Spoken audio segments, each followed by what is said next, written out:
Welcome to the Thursday night edition of Canton Chronicle Live. These are one of those one-offs, so don't get used to it, folks. Uh, Welcome, Canton Chronicle Live. With me tonight, Eric D.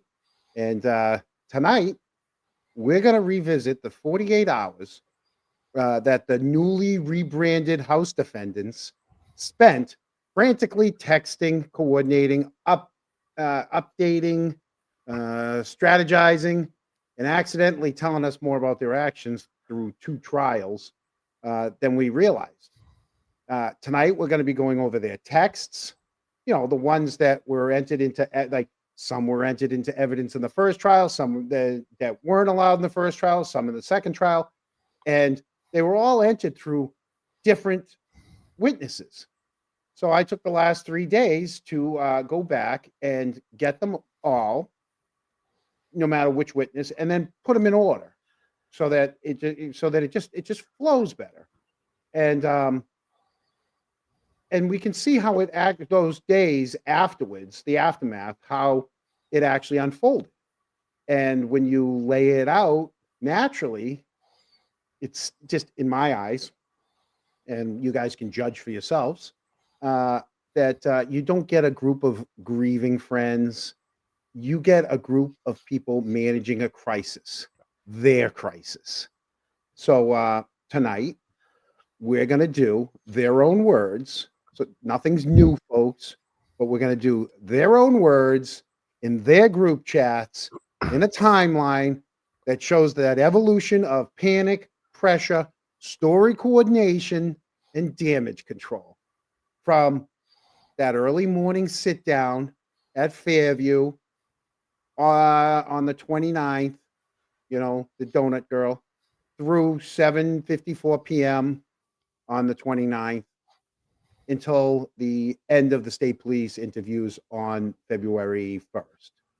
So strap in, because I don't know. I think we're going to have a little fun. What do you think, Eric? Well, John, I'm kind of excited because the last couple of days I've been talking to you. Every time I'm talking to you, you've been in the middle of this project, and I feel like you put mega amounts of hours into this, and I can't wait to see it myself. And when you text me this late morning and said, "Hey, I want to go live," I'm like, "Live on a Thursday night? What happened to Sunday nights?" He's like, "No, this can't wait." I said, "Well, can't wait. Then we gotta give the Chronics what they want." Well, it's on the eve of Karen's civil trial. Yeah. So I mean, people are already ready for some Karen news, and it's not going to be a 48-hour show. It's hopefully we'll be able to get this thing done in, I don't know, an hour and a half, 2 hours. What time is Karen's hearing tomorrow? Do you know? Dennis knows. 2 o'clock, 1 o'clock, 2 o'clock. Little afternoon, yeah. It's an afternoon. An afternoon by Zoom. Right. Yeah. So so we might as well get right into it, right? So before we get to the group texts, we have to start out with the Blizzard Ballet that happened at 34 Fairview between 8:30 and 9. That's on the 29th. When Julie Albert was starting this with the Julie Albert saying she shows up at Fairview somewhere between 8 and 9, 8:30, sorry, 8:30, hung around for 30 to 45 minutes, sits at the kitchen table with everybody. Chris says he woke up at the exact same time, 8:30, hung out in bed, doing some real work, right? He was awake. And then, according to Chris, Julie comes in, tells him about John. Julie says she wakes him up. Chris said he's already awake. They get dressed. They go to Fairview just after 9. Chris's math again. They stay for 30 minutes only to turn around and go back home. Are we sure that he wasn't awake and was woken up? I don't know. We're going to see it. Yeah. So let's bring up the beginning of the House Defendants. That's what I'm calling this, the House Defendants.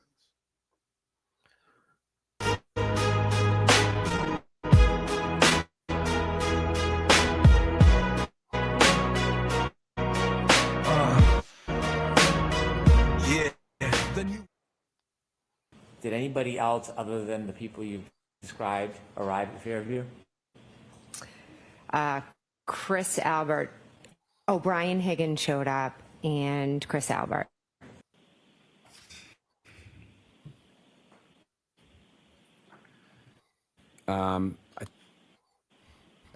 Eight-ish, 8:30-ish.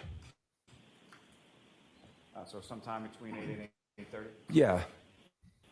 I was still in bed. I woke up, but I didn't leave my room. Now, it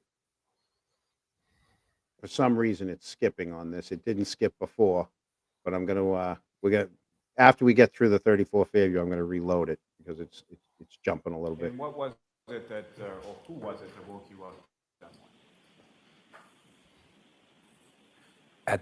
At that time, I just woke up on my own.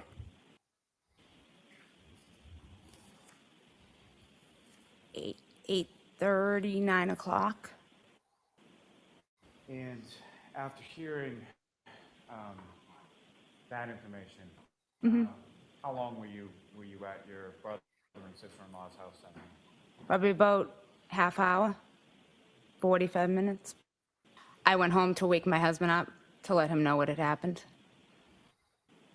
And at some point after you go home and wake up your husband, where did you and your husband go? We went back to I woke up my husband, told him what had happened, and we went back to Fairview. And so the second time that you had gone back to Fairview, how long a period of time were you there that time? I would say probably half hour. And when you woke up, what happened after you woke up? Shortly after I woke up, my wife entered the room, but that was a little bit later. I don't know exactly what time. And she informed me that something had happened to John. Like, what do you mean? And then I jumped up, and she's like, let's go over to your brother's house. And about what time was it, if you know, that you got over to your brother's house?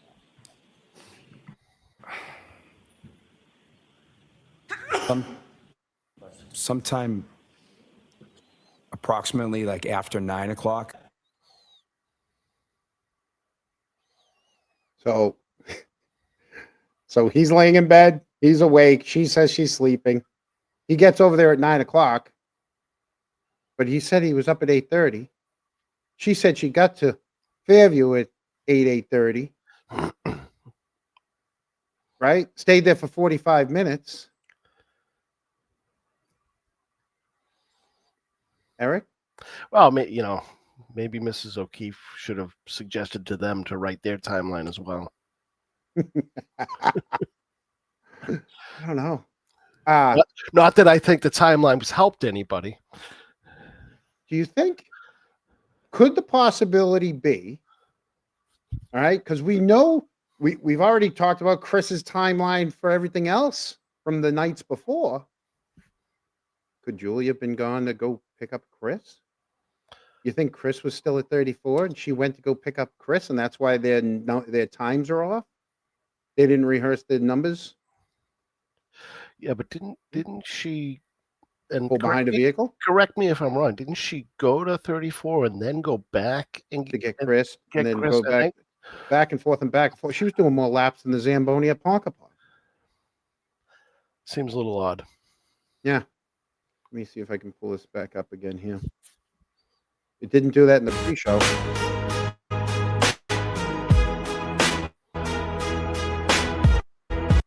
I don't know why it's doing that. It You didn't got a do lot that of stuff open or something? I don't know. I don't know. No.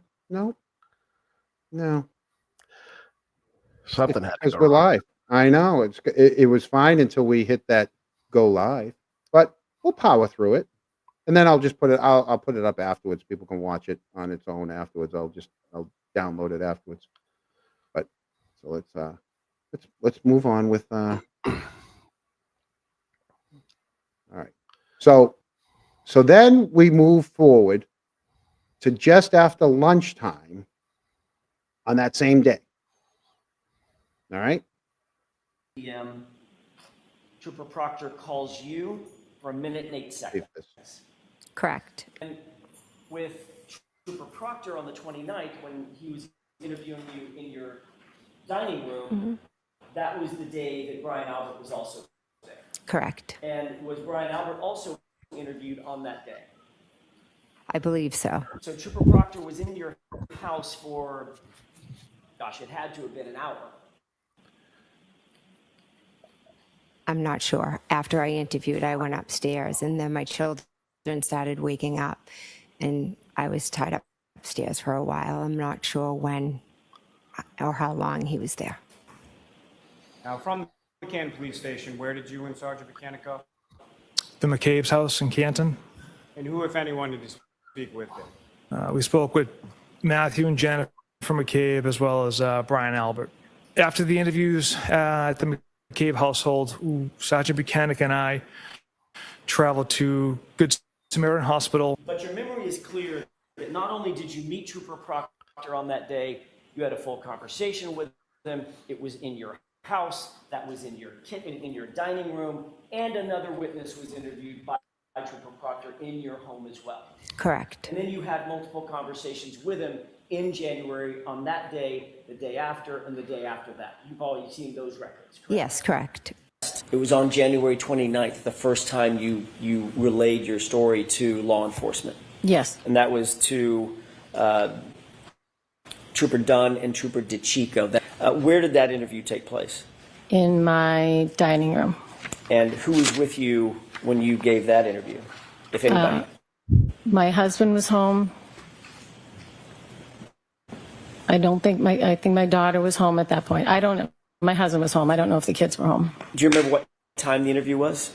Maybe around dinner time, maybe around 5, 6. That you did or did not recall texting with Jen McCabe during the course of that January 29th interview with the state police. Do you recall that or no? No. Okay. During the interview, I didn't text anybody. Okay. Are you saying you didn't text anybody, or you don't recall? I don't recall. I don't think I had my. I wouldn't be texting somebody if I was being interviewed by the state police. Right. Okay. Would it refresh your recollection to take a look at a report of text messages? Sure. May I approach you? Yes. Does that?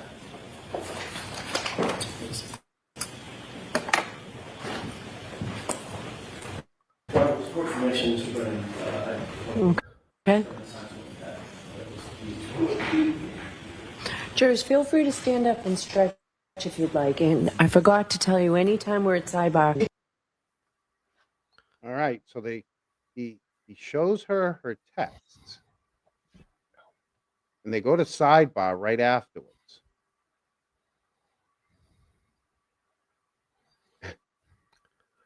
You guys like to drive around a blizzard? Yeah, well, it's something that we do in here.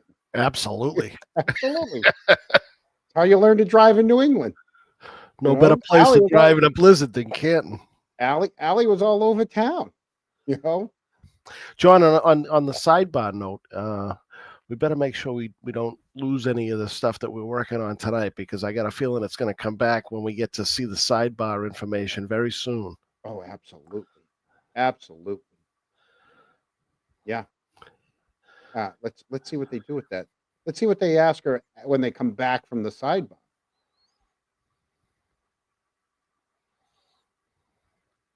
Did you, in fact, call Ms. McCabe right after the interview and talk to her? I don't know. This is a, looks like a group chat with me and my sister, Nicole, 1:29:22. It's 1:29:22 at 7:54. Carrie talked to the cops and kept it simple. So you think they gave Kerry the answer? You think she knows now what she did? Yeah, she got him in a little trouble. You think she knows now when they basically they know she gave up her phone willingly. We know that, right? She gave up her phone. She talks to the cops and keeps it simple. So she must have called immediately after they left. Oh, absolutely. Yeah. You know, get Yep. it off her chest while it was fresh in her mind. Well, I mean, while everybody else is shoveling their driveways, she's calling Jen. You know, but let's see what else they went through. Kerry Roberts, 7:56. It's from my sister, Nicole, To whom? to me. Okay, try and get some sleep. Talk tomorrow. What's the time of this text? 7:57. This is from you to Coco, to Nicole. Yes. What does that text say? Any update? We'll get more info tomorrow. Don't want to text about it. So you think there's not going to be a lot of text from here on in, right? Nobody wants to text anymore, Yeah, right. right? I don't know. Well, let's see. We decided that we would talk on the phone. My children look on my phone. Her children look on her phone.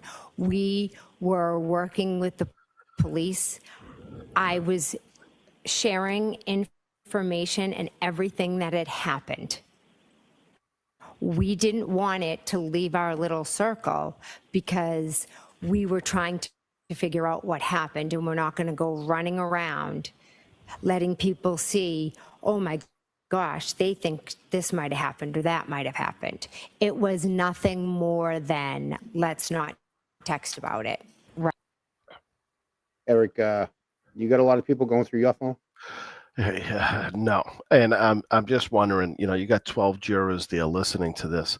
Are they buying this hunk of shit? I mean, really? My teenage kids go through my phone. Yeah. I don't care what's on your phone. My teenage kids are never going through my phone. No. And you know something? You when you have kids that are young, you go through their phones. They're not going through your phones. But once those kids probably get to 17 years old or so, you're not going through their phones either. No. Coco, she's not stuttering. For some reason, we just played the video before we went live and it was fine. And now that we're going live, it's a streaming problem. It's not the video problem. I'll put the video up after. But this is two weeks in a row now that the StreamYard's been a little wonky. So just putting it out there that it's not in the video. I've played the video probably 5-6 times today. It doesn't do that except for John, it's like the iPhone. After a year, the battery starts slowing down. They try to get you to upgrade your phone. Out of StreamYard's trying to get you to upgrade your package. Yeah, that's exactly what they probably want. And I know it's not my internet because I just upgraded my internet to a new package that it's been great with everything else. You've updated microphones. You know, StreamYard wants their share. They want their cut. So I mean, we'll break it up a little bit just so that we don't keep hearing. It's like hey, for you older folk, it's like a record. You can hear, when the record was playing, you kind of could hear that little dip in the record. You know. John and I went through. I saw this for the first time just minutes before the show, and everything was perfect. Yeah, didn't do it. But I just have a feeling that don't text about it. They already know Kerry's talked to the police. They're checking for updates within minutes. This is the beginning of the panic here. Right. 1:29 and 2022 at 8:01 p.m.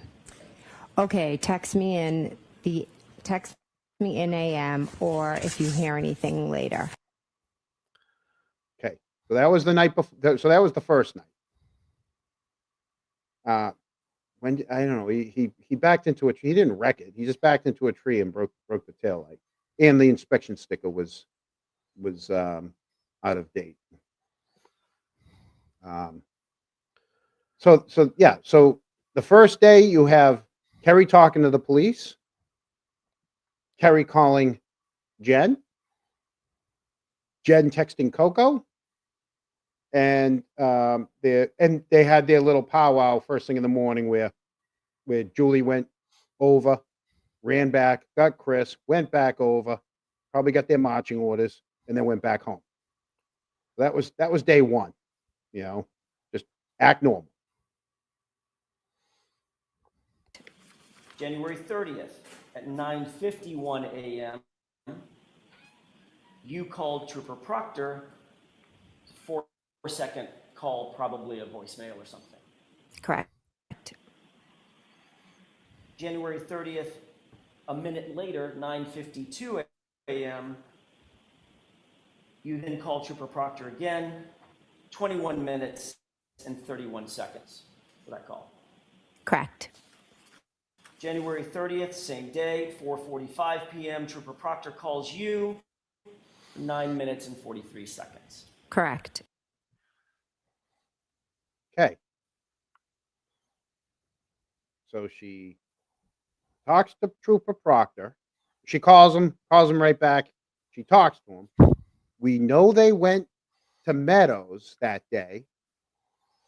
Then they leave Meadows, and she talks to him again. And she either talks to him either right before they go to Langs or right after they go to Langs. But let's hear about Lanka. Carrie was driving. And so when you left the O'Keefe's house, where was it that you went? Carrie went to drop her daughter off at her friend's house, the daughter of Mike Lank. On the way home, Carrie Roberts' daughter is good friends with Michael Lank. So we dropped her off at Michael Lank's house, and Mike's wife came out of the house. Him and Carrie are friends, and she, jumped in the car and was consoling Carrie and asks how the O'Keefes were doing. And, we talked to her. So you pulled up to Michael Lank's house on the 30th. That's never been reported, has it? I guess I never thought much of it. Never thought about reporting the fact that one of the first responding officers on the case, working for Canton PD, which is conflicted off the case, you had a meeting with that was unreported the next day? I didn't meet with Michael Lank. I see. So you pulled up in the car. Tell me about that again. You pulled up in the car, and what happened? Tell me about that again. Once again, is this now the second meeting of no calls, no texts?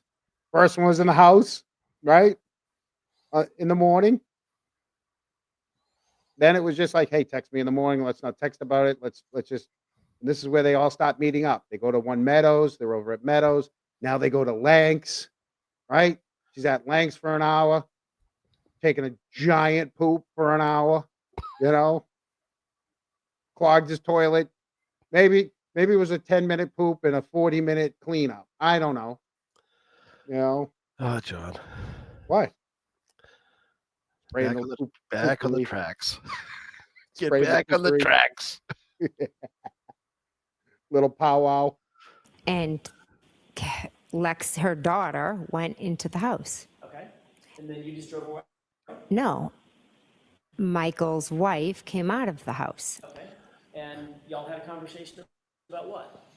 She got in the car, and her and Carrie are friends, and she was checking on Carrie and, just saying, oh my God, this is so crazy, just checking in on the O'Keefes. How long did that take? Well, Carrie's a talker, so could have been an hour. How many times have you gone to drop off someone, and instead of talking for an hour in their pantry, in their kitchen, in their dining room, they've come out, gotten in your car, and talked in your car for an hour? It seems a little odd. Why not invite him in the house? The girl went in the house. Jen had to go in the house. Why'd they stay in the car? It's awfully suspicious. Mm-hmm. And how long was Jen in the house? We don't know. We know they were there for an hour.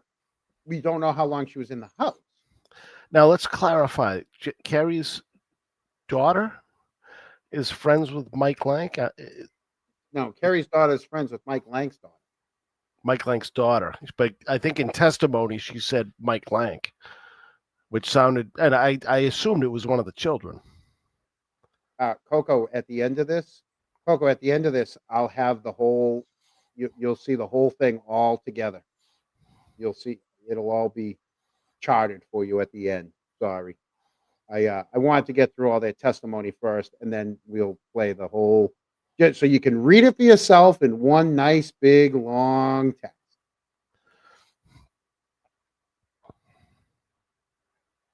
Could have been hours standing outside, Sitting in the car. sitting in the car on February 30th. Never came in the house? Not February 30th. I said February 30th, January 30th. Never went in the house? I might have ran in to go to the bathroom. It's the back end of a blizzard. It's freezing cold outside. You're sitting in the car for an hour? The car was running, Kerry, and they were talking.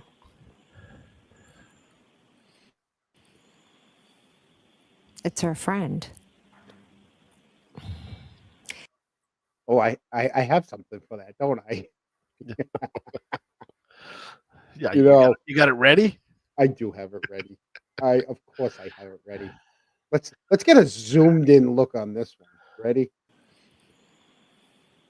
It's her friend. Might be the new super chat. You got to watch the eyes. You got to watch the lip smacking. It's her friend. And the right at the end. Here we go. It's her friend.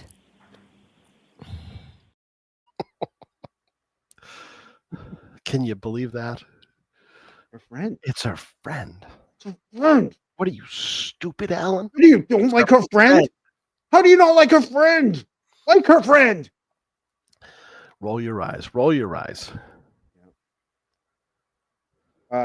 Eric is correct. Initially, Jen said Terry's daughter is friends with Lang.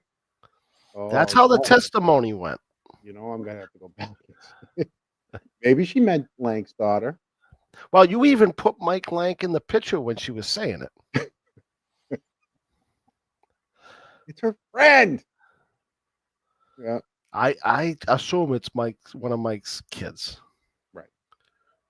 I was asked, oh, were you at Michael Lank's on the 30th? Oh, by the way, so now this is when she finally gets confronted by Tully. Because they found out, Tully, yeah, that they found out she was at Lang's house. And by the way, I do have a couple of questions about this whole Lang thing. There's no digital record, right? You have to believe, right? I mean, obviously, she said she didn't meet with Lang, but how come Lang never mentioned the fact that Jen? How come he didn't go to his superiors or to the MSP? Hey, I just want to let you guys know that Jen McCabe did stop by my house. I was there. I wasn't there. I was in the basement. I was at whatever. How come he didn't report that event to anyone? Well, if he wasn't there, there was probably nothing to report. But if he was there, his wife couldn't have. Yeah, but his wife might not have mentioned it. If, you can't just assume she said, "Oh, by the way, guess who showed up today?" Really? I mean, we can think that happened. The biggest event in the last 2 days. Auntie Bev would never have allowed that kind of testimony. Right. This is the let's not text group. But just a couple questions I had, why he didn't report that. But Kerry's daughter was friends with Lang's daughter. Jen and Kerry used the girls in order to stop by to get the 411. Yep. Absolutely. But we got that, I think. The question is, how long was Jen in the house? And besides using the facilities, she have a conversation with anybody? And how long did that last? There's like 3 of these oh my goshes. You're gonna see another one by Maddie. Maddie's got an oh my gosh too coming very shortly. There's a lot of oh my goshes because oh my god, I mean I Fairview, you know.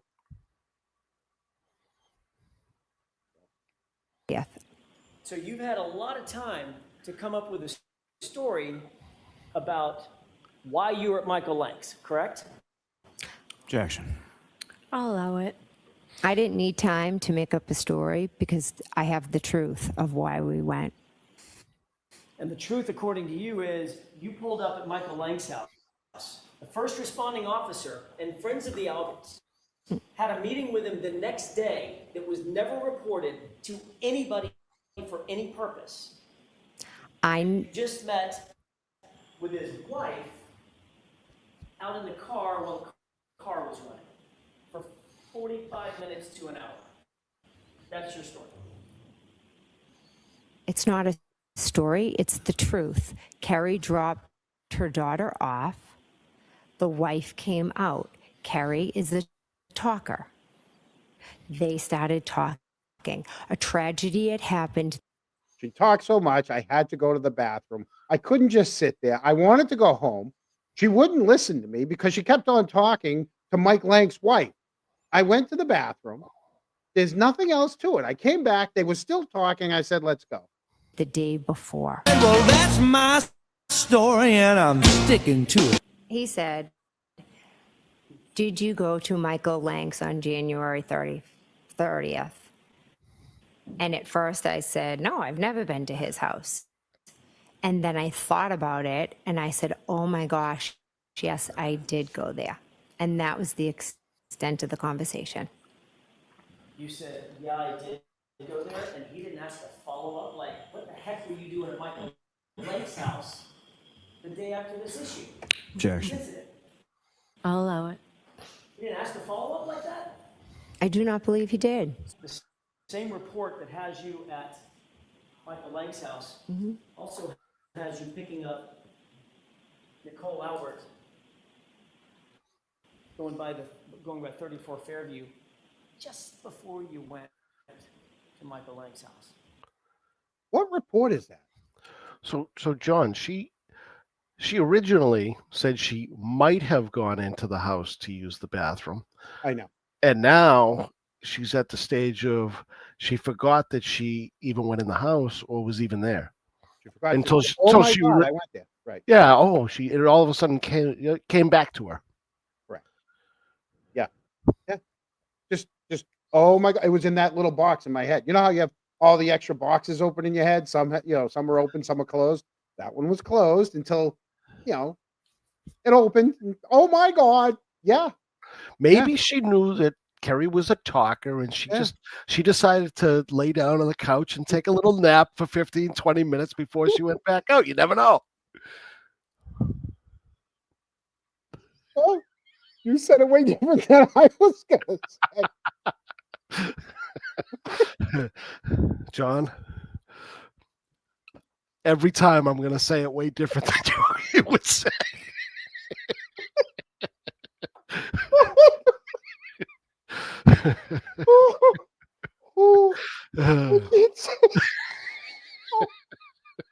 Hold on.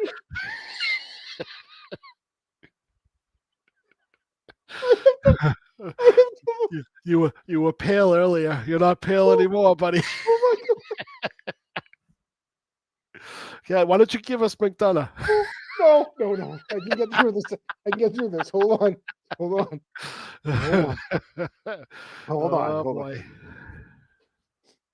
Harry's a talker. So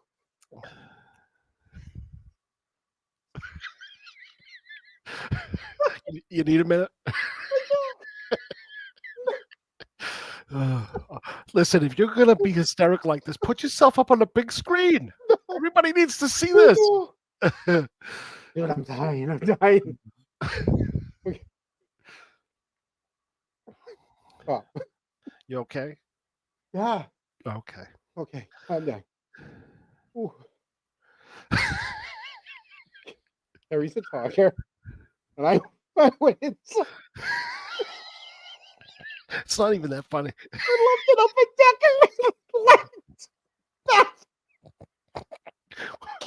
and Say that again. what? Terry's a talker. So I went inside and lifted up her deck in Lang's bathroom. Yeah. Oh. Sorry. And then she went and took a nap for 20 minutes.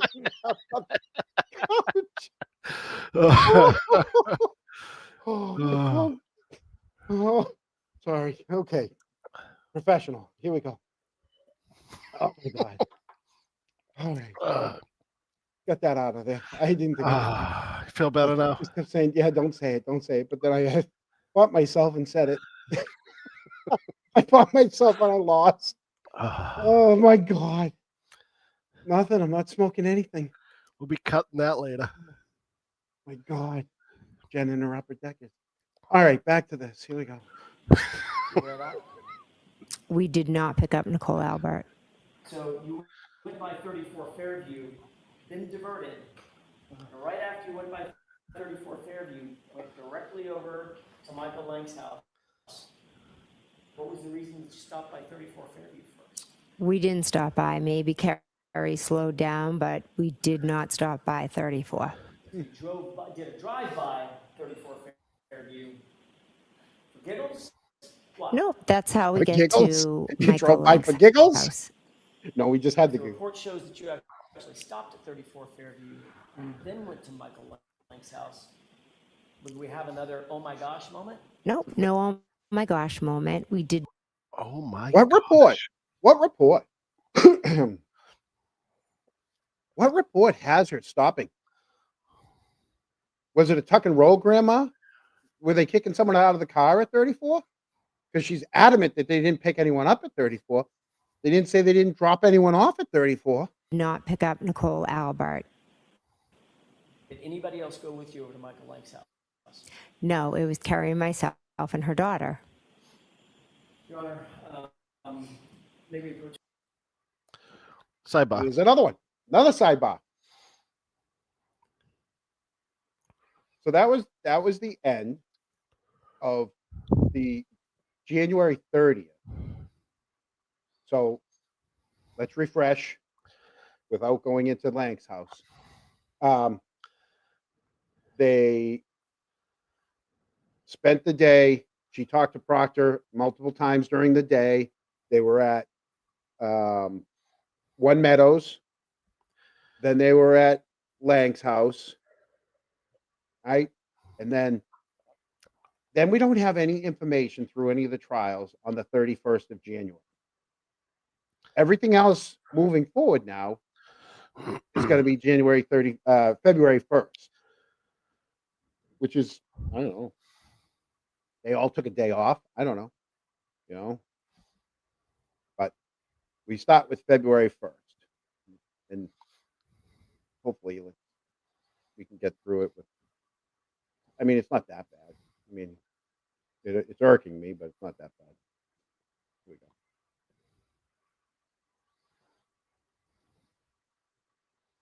we go. It's from Brian Albert, and it's to myself, my sister Nicole, and Matt McCabe, my husband. This is February 1st at 12:50. Julie said Channel 4 is in D&E. Brian Albert is telling us that Julie told him Channel 4 is in D&E. This is from Matt McCabe to myself, my sister Nicole, and Brian. Eating, I assume. Ask Chris to ask some questions. Tell him the guy never went into the house. You say, ask Chris to ask some questions, correct? Yep, I'm reading it right now. Yes, that's correct. And who is the Chris you were referring to? That would be Chris Albert. tell them the guy never went in the house, correct? Yeah, that's part of the same text. Yes. Brian Albert was the one to respond, wasn't he? Let me switch pages here. 51. He responded, did he not? Yes, he did. And, well, when you said, tell them the guy never went in the house, Brian Albert was on that exchange still, was he not? He was still part of the group text? Yes, Brian is on the exchange. This text is from Brian to myself, to Nicole, and to Matt. And in response to you saying the guy never went in the house, Brian Albert's response was exactly correct. Yes, that's his response. Let's back it up for 1 minute. I totally forgot this. Don't forget, Jen and Kerry left Meadows, went back to Kerry's to pick up the kid, went by 34 and then Lang's. They didn't go right from Meadows to Lang. They went Meadows to Kerry's to Kerry- 34 to, yeah. Kerry's down in Ponkapog? Yeah. Just to get a better picture of it? Right. Yeah. So if they did that, then there was no reason to go by 34 on the way to Lang's. They No, would have come down. certainly not on the way. No. Unless you missed the right on Dedham. Of course. Well, I mean, you know, these are older ladies, and they know the town. Well, Kerry's a talker. Oh, she talked herself right past that No, light. right past that light. Oh, I missed it. We'll have to go down Chapman. Sorry. We're gonna go past 34. We'll get there. All right. Back to the luncheon. So this is them going through their whole lunch menu here. Exactly. It means, oh my God. See, I do a lot of errors. So this is from my sister Nicole to myself to Brian and to Matt. It says, I assume it's just to eat, but Brian, if she is there, ask her what the deal is. Okay. So that's the lunch hour. That's the first group on that day is Channel 4's at D&E. Well, at least it's not Channel 7, because we know Chris doesn't want Channel 7 going into D&E. Yeah, they're not welcome. Channel 7 is not welcome at D&E. Channel 4 is okay, but as long as he tells them that that the guy didn't go in the house, right? So these guys are all in their little group texts. Chris and Julie. Well, you know, Julie's at D&E with Chris, and then now we're gonna have Matt on the move.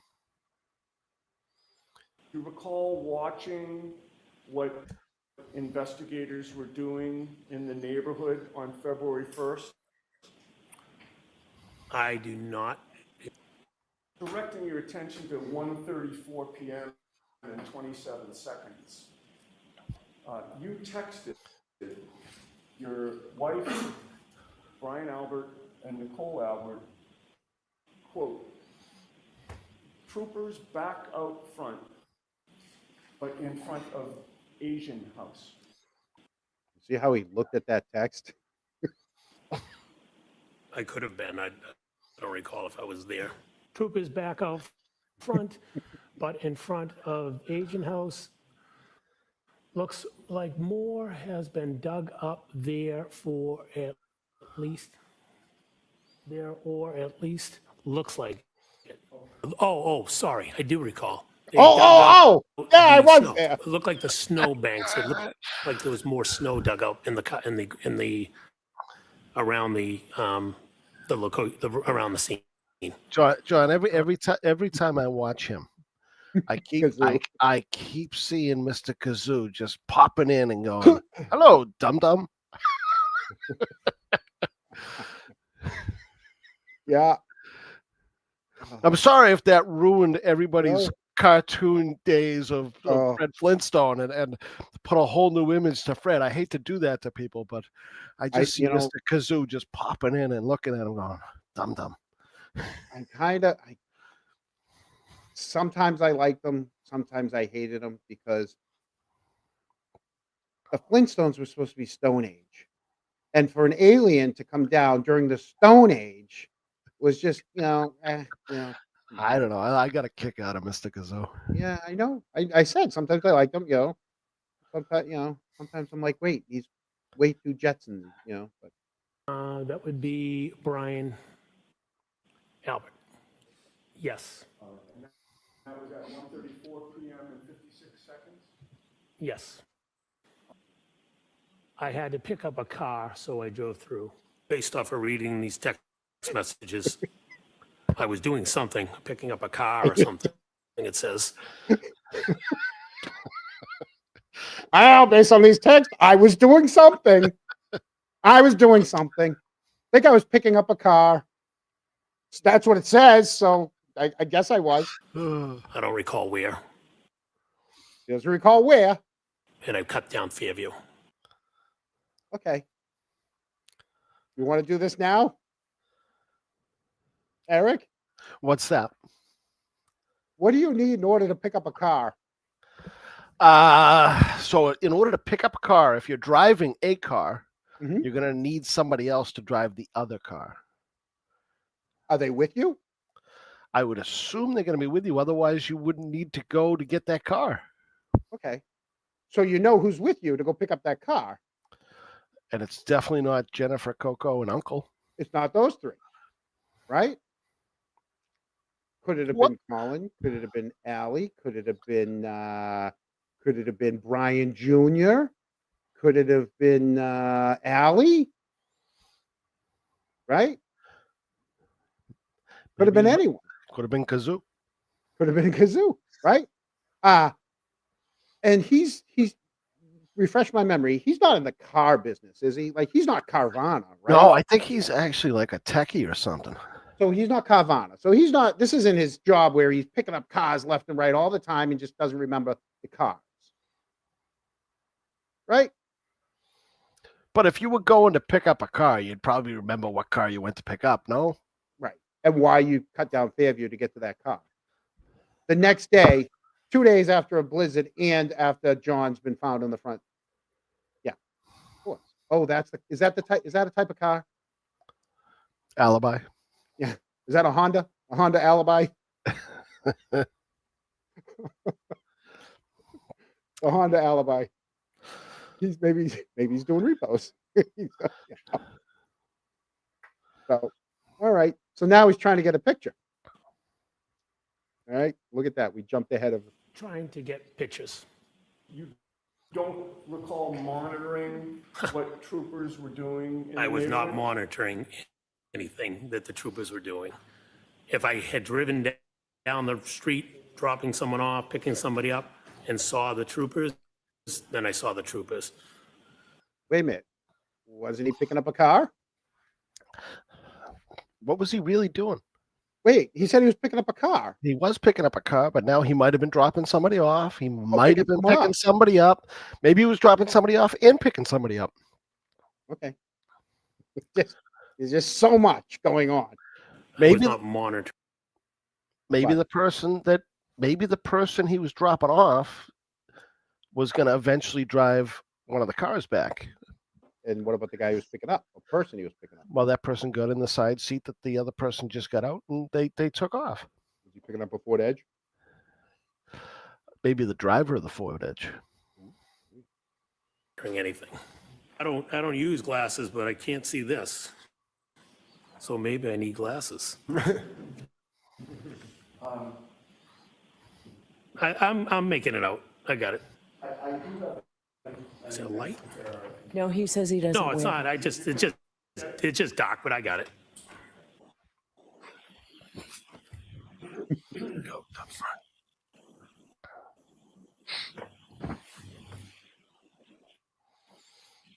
What the hell? Yeah. Nerve. The next door neighbor. The nerve. How dare they print up our texts? Someone brought up a really good point. Is so far, you're right. Everything in these texts is anything but John O'Keefe. Mm. To the Alberts were Asia.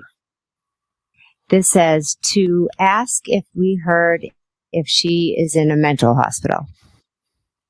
Did you write a text to the group, including Brian Albert, Nicole Albert, and Matt McCabe, where you informed them that, quote, Carrie is here going over timeline, end quote? Correct. This is from me to my sister Nicole, to Brian, and to Matt. 2:55. Okay. So they had their D&E stuff, their luncheon stuff.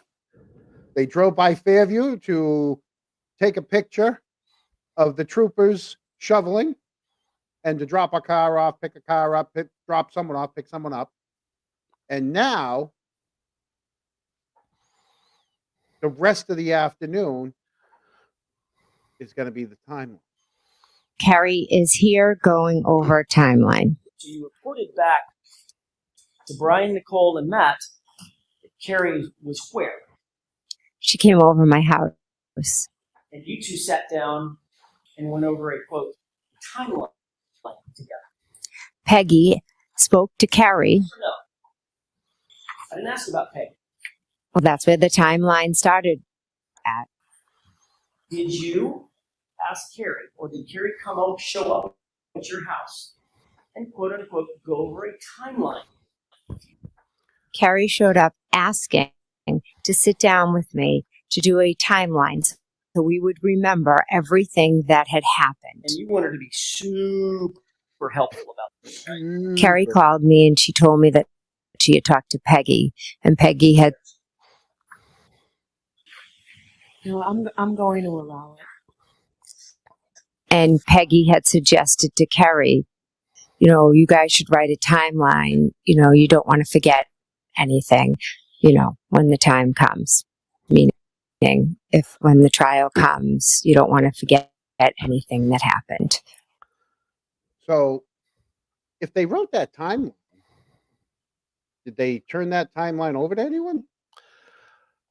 Well, you would think that certainly after the first trial, if law enforcement didn't have it by then, they certainly should have gotten it after the first trial.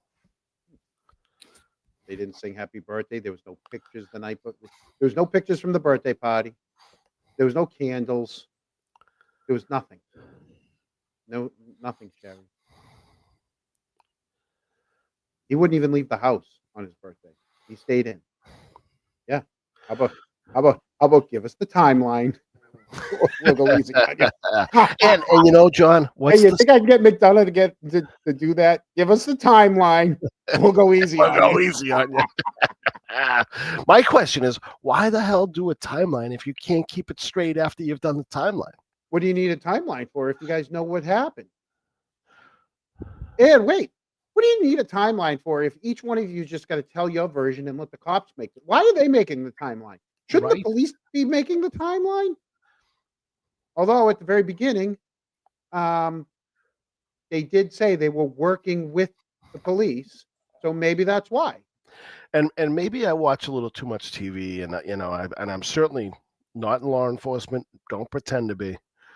But is it normal for all these?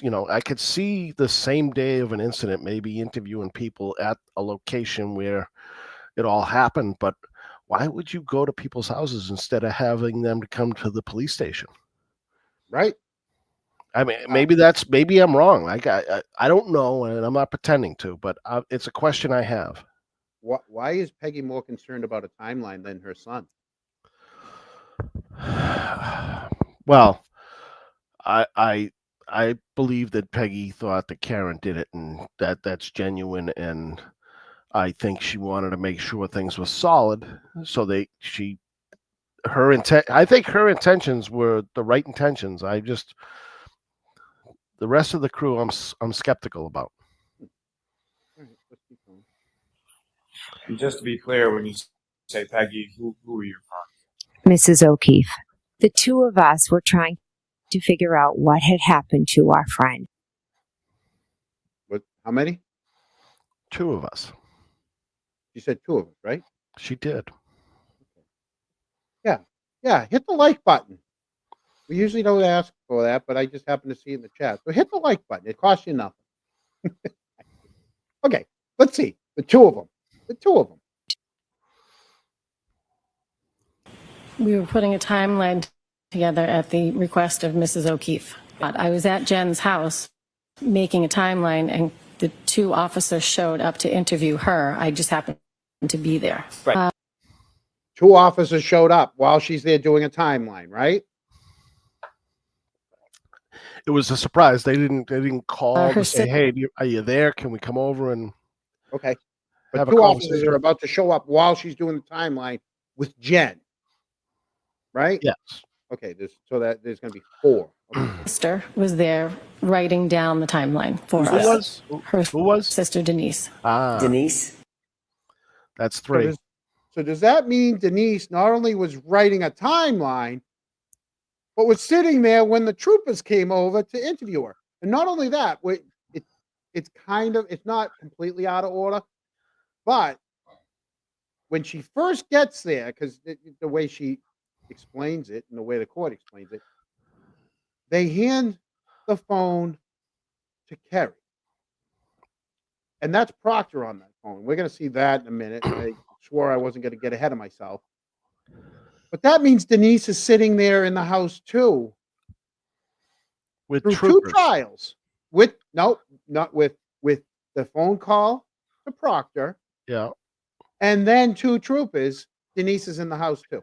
So you got 2 troopers in there that are interviewing Kerry, and I assume You went there to interview Jen, but then they saw Yeah, Kevin. yeah, but exactly, exactly. Right. Yeah. But now you also have Denise in the house, and nothing on the troopers' records show that she was there. There was no report with her on it. Nothing. So she would have, if her name had landed on one of those reports as someone being there, even if they didn't even have a conversation with her, so and so was there. That would make her an accessory. That would put her probably on the witness list, anyways. That would make her a witness. That would make her an And accessory after would the it fact. would have, not that this is a big deal, but it might be, would have kept her out of the courtroom during the trial, right? That means Denise would have been actively participating. Correct. Actively participating. The scribe, the note taker. Right? But She must have heard an awful lot. But Jen made it sound like the 2 of us.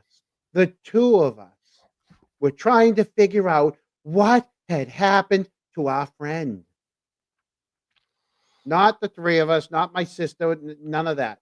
Well, it was the 2 of us and a scribe. Right. And 2 cops. And 2 cops and 2 troopers. Right. Here we go. So she was scribing the timeline as you and Jennifer McCabe were creating She it? was writing it down as we were remembering things. Right. And the 3 of you were doing this together, sort of communally. Yes. The 2 of us were trying to figure out what had happened to our friend. And so you made sure that you created and drafted with Carrie Roberts a timeline, correct? I didn't make sure of anything. She was the one that asked me to do it. And not only did you create a timeline, you then reported back to your group, Ryan Albert, Cole Albert, Matt McCabe, that she was creating this timeline with you on February 1st, 2022. Isn't that right? Yes. So, leads you to ask, was Denise in the house, which we know. She was in the house the whole day through Michael Proctor's phone call and those Mass State Trooper interviews when Prince and Keith, Trooper Prince and Trooper Keith go over to the house. After you created or drafted this timeline with Carrie, she actually sat for an interview with the police, did she not? That's not in the chats. I'm just asking. She sat down for an interview with the police, didn't she? When? You tell me. It's my question. I'm not sure of when you're talking about. Let's start over. Yes. After this timeline was created on February 1st, Mm-hmm. at some point thereafter, Carrie Roberts conducted a formal interview with the police about this case, correct? Do you have the report of that date? We're sort of bearing the lead.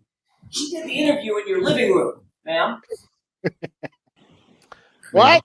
She was in my Right. living room. What? My living room?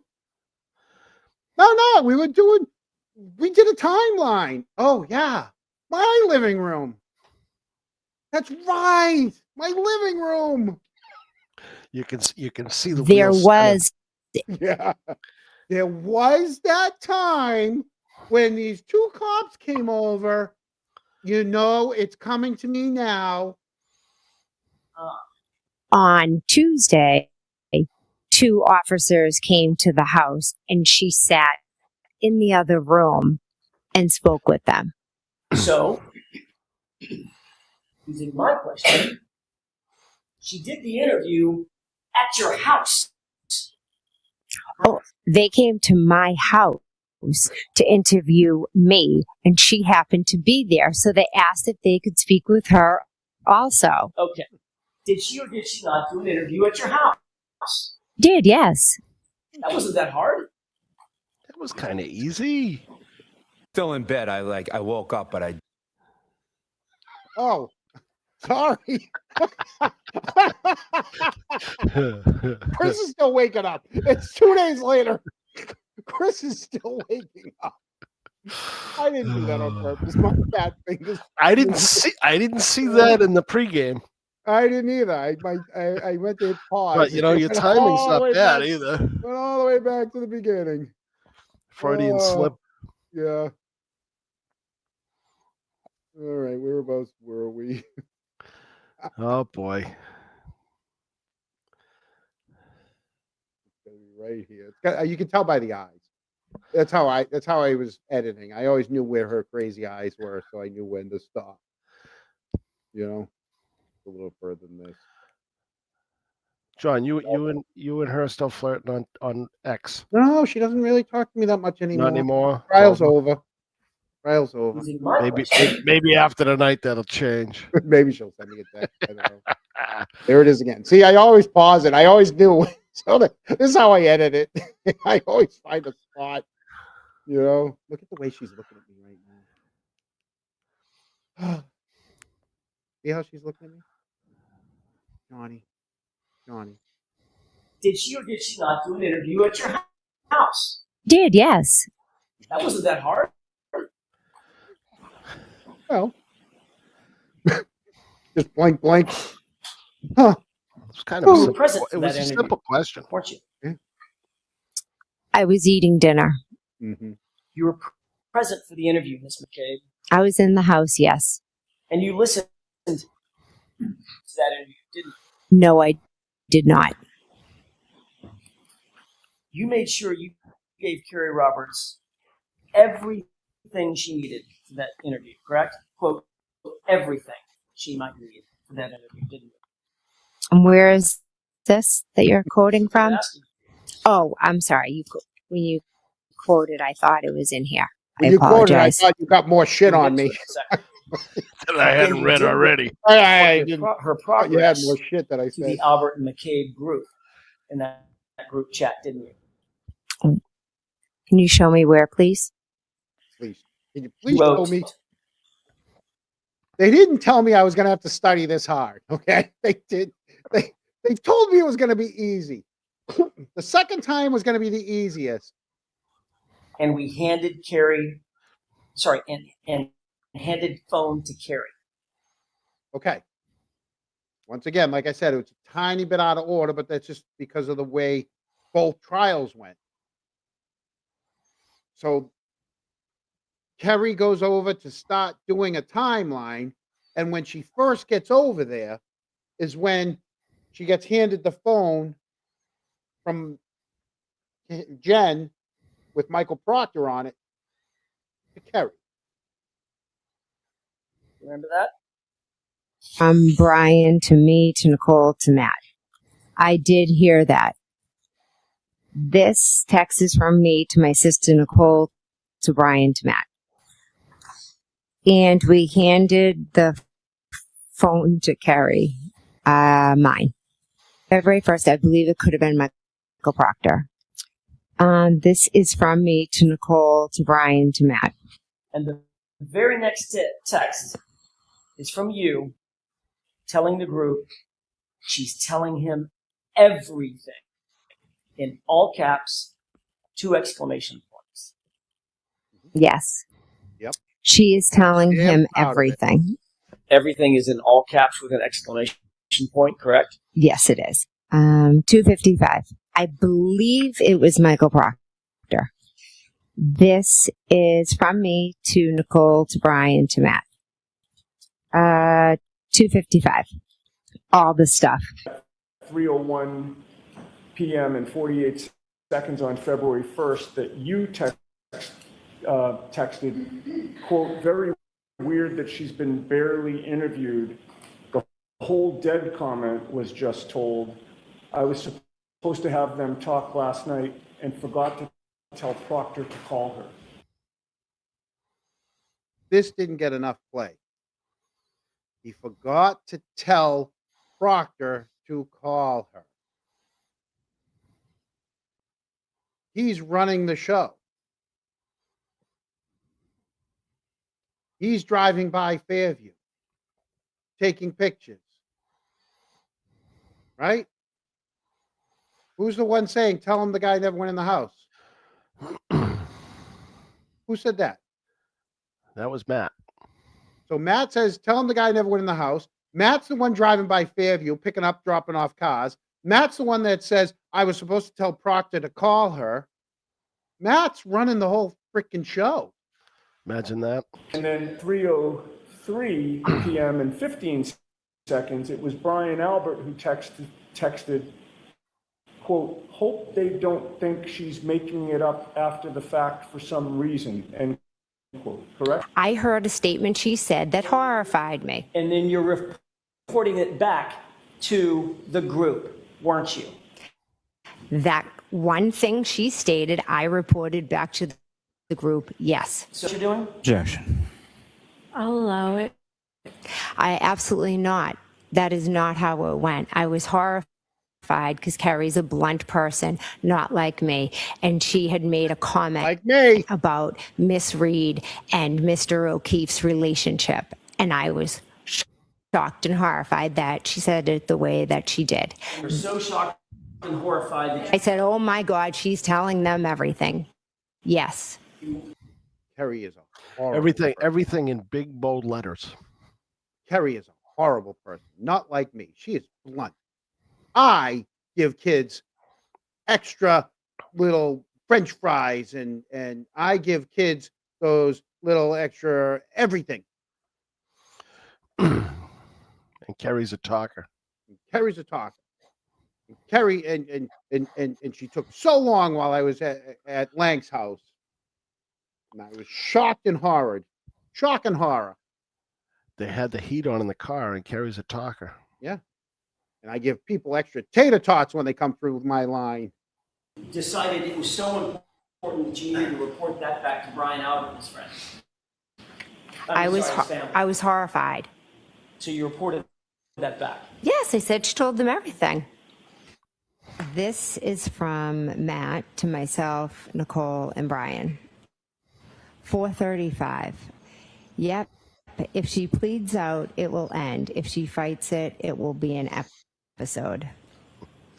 What episode are we on, John? 3. Yeah, but 3 point. What about the Canton Chronicle? Oh, we're on it. This is 49. No. No, is this 50? This is the Big 50. Is this the Big 50? The last episode was So upset 49. that this is the Big 50. This is the Big 50. And and StreamYard is wonky on us. Yeah, well, we'll get it right by number 100 if we're still here. If I'm still alive. Not found in the back seat of my car in the trunk. John, of it my didn't car. even take us a full year to get to the Big 5-0. I know, and we only try to go once a week. Yeah, well, we're still on more than The View. We are. I'm assuming that would be Miss Reed. This is from Nicole to me, to Matt, and to Brian. She liked the text above. The previous text? Yes. Meaning like a thumbs up or a like? Yeah, it just says liked, so. I have to stop for a minute. Sorry, sidebar. We have to have a sidebar. Sidebar. Brandy, I have to ask, since you're in the chat, watch your TikToks all the time. Mullins watches your TikToks all the time. Eric watches her TikToks all the time. The little side eye that you do you know you're doing that? Do you know you're doing that, or is that something we just I think it just comes natural with the topics that she's speaking about. Yeah, Mullins mentioned it to me, and now I can't not see it every time. I'm just wondering. Just put it out there. Anyone that's got TikTok, go watch Boston Brandy over on TikTok. She's got a lot of side eye. And bringing the heat all the time. Oh yeah. There's no curveball. It's all fastball. Oh yeah. Straight down the pipe. Side eye. Oh yeah. No. Go back and watch some of the ones. You'll see your side eye. It's in every one of your TikToks. And it's not necessarily your pissed off face either. No. You do a side eye, every one of them. All right. Back to our regular scheduled program. We don't want to go off the rail. The one that reads, if she pleads, it will end. Mm-hmm. If she fights, it will be an episode. Yes. This is from Matt. To me, to Nicole, and to Brian. Brian, sitting separate. Brian, to me, Nicole, and Matt. That is 4:55. And what does that text read? Okay. This is me, Matt, me, Nicole, Matt, and Brian. I wrote you listening. That is 5:15. 15. Miss Roberts was in your house being personally interviewed by Massachusetts State Police, correct? Terry was over the house the whole freaking day. The whole day she was over.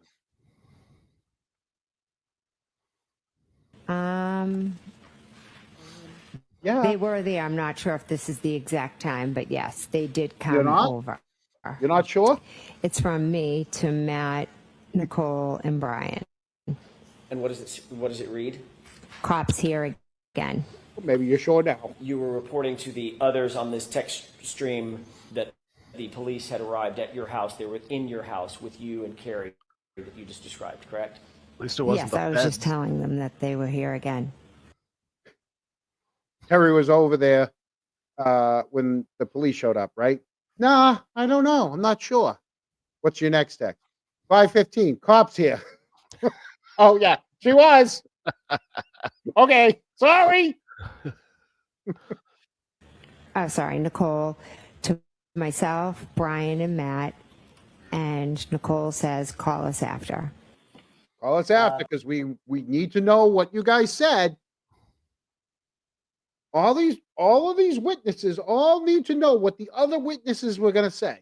What did you tell the cops? Did you learn anything? What did Kerry tell the cops? Okay, are they coming here? Are we next?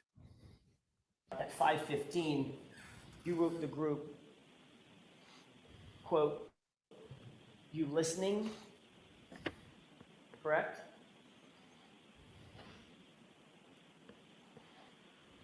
Yes. And at the same time, 5:15, you then wrote, cops here again, end quote, correct? Correct. So she's texting a group. Are you listening? And the group's her, Matt, Brian, and Coco. And the only other person in the house is Matt. So she's texting Matt through the group. Hey, you listening to this shit? She's doing what we told her to do. She's texting Matt separately from the group. No. She's texting the group. Like, I mean, Yeah. you know, like sometimes you text the group, sometimes, right? You're staying in the group. Yeah, even if he's sitting right next to you. He's right, because you don't want to say it out loud, right? You ever text somebody because you're in the same room, but you don't want someone else in the room to know that you want to say something to the person next to you, so you text them, And you're kinda hoping their phone's on vibrate. right? And then you look at each other and you look at your phone. You're like, hey, look at your phone. Look at your phone. I just sent you something, right? Dude, Matt, what? Look at your phone. Look at your phone. Are you listening to this? Look at your goddamn phone. Before you know, dumb she's dumb. giving him a smack. Yeah. Hello, dum dum. That was in reference to the police coming over to your house to further interview Carrie Roberts, wasn't it? That was when they came to talk to me. And you wrote. They always are coming to talk to her. They're always coming to talk to her. You notice that? Yeah. Michael Proctor's calling her. She passes the phone off. Cops come to talk to her. She passes them off to Kerry. They came to talk. They all want to talk to me. Feds come to talk to me. I told them to wait outside and let me get my husband. I think she told him she wasn't who she was. Well, I mean, you had brushed your teeth. Well, you gotta brush your teeth. Her and Chris did. Her and Chris don't brush. Hey, do you think when Chris's wife woke him up and they went back to 34 that Chris took the time to brush his teeth? Because we know he did the night before when he went to bed. I was still in bed. I woke up, but I didn't leave my room. Sorry. It's 5:15, Chris. The cops are over at Jen's house, and you're still in your bedroom. Oh wait, sorry. Let's roll. Yeah. No, I forgot what the time was. Oh, it's right before this. Is that specifically directed to? I honestly don't know. Was there anybody else in the house during her interview other than you and the troopers? My husband, Matt, my daughter, her friend, my other daughter. The only person. Notice she didn't say Denise. She didn't say Denise. Who else was there? Denise wasn't that important. She was just taking notes.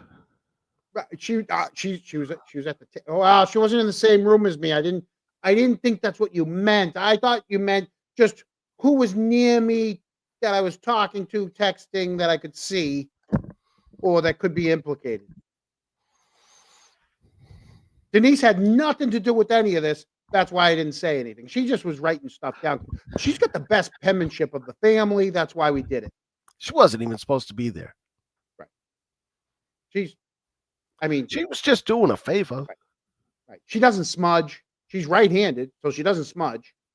That would have been in the house that could have conceivably, quote unquote, listened would be Matt McCabe. Yes. Okay. Next. And a few minutes later at 5:23, Nicole Albert texts, "Call us after." Correct? Correct. Correct. And a few minutes after that, Matt McCabe texts, quote, "This girl could write a book, ... nonstop." Correct? Correct. So obviously Matt McCabe, along with you, was listening to Carrie Roberts in her interview. We were sitting in the kitchen eating dinner with our children, and Carrie Roberts was in a different room, but she was going on and on and on as she does because they were in the other room. And you could listen. She was taking forever. I could hear voices. To Matt McCabe. We gave her 4 things to say. She should have been in and out in 5 minutes, but no. She went had to tell on us and everything. on. 4 things. We gave her 4 things to say. And she was loud. I love it.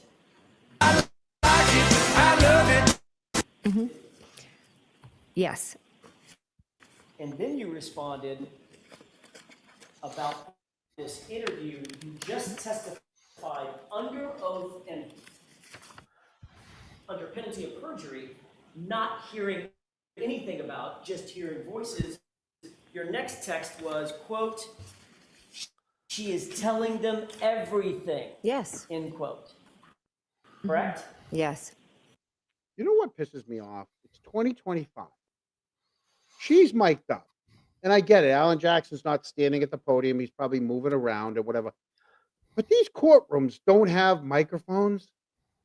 The Chronicle has a better setup than the court. You know, though, I'm surprised at what those microphones in the court actually pick up, because sometimes Jackson was walking away from all the microphones and you could still hear him. Well, then somebody's got to tell him. Oh, they need to tape the floor off and say, you got to stay within this ring. Okay? You got to stay here. Listen, he was in the heat of the moment. I don't care. All right? You got to strain to listen to the question. Next time you see Alan, you let him know. Stay near I'm the going to mic. tell him.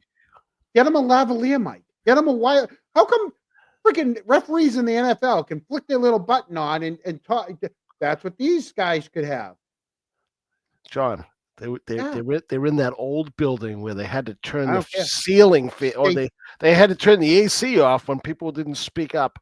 Dude, we got people making hundreds of thousands of dollars that were sitting in those chairs. What's the judge making? What's the judge making? Sitting in that chair right next to her. Like a lot of money. Yeah.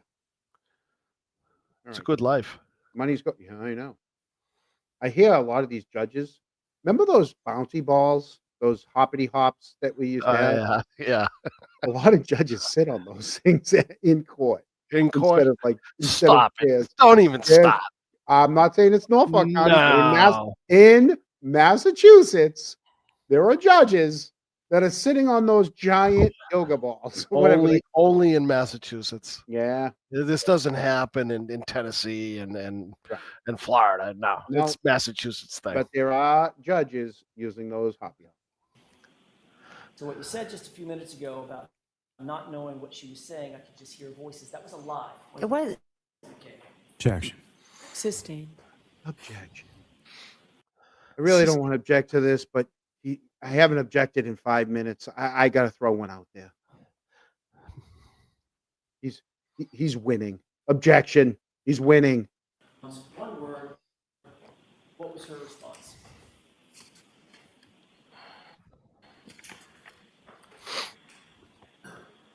Good. We had both lost our friend. Kerry Roberts was in shock, as was I in shock. As was I in shock. Green eggs and ham, Sam, I am. The two of us had all this information that just kept coming back to us and back to us.